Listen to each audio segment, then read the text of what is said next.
Velkommen til den primitive overnatningsplads Stensbækken ved Klosterheden.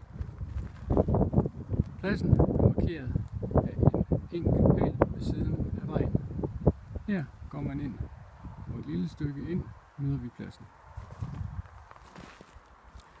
På den anden side af vejen er der en skov, hvor der er rige muligheder for at kunne samle brænde til et godt lille bål.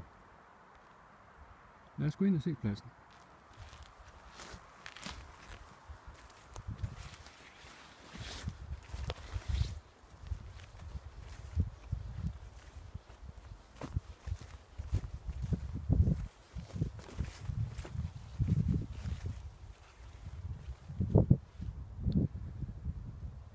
Tæt på pladsen ligger der en lille sø, hvor der, da jeg var her, boede et par svaner.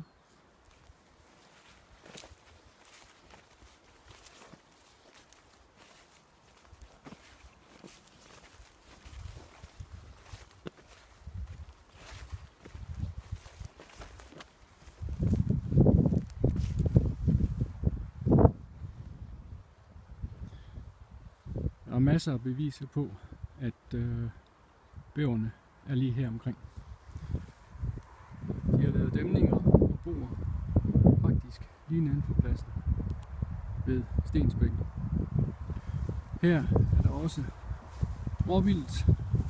Jeg så 2 stykker vildt, mens jeg var her på den enkelte dag. Så ankommer vi til pladsen, som er markeret af en pæl her. Og den er meget simpel. Vi har et bålsted og en lille bænk. Og der er plads til 1 eller 2 små telte. Men hvad pladsen mangler i faciliteter, det har den i skønhed. Velkommen til.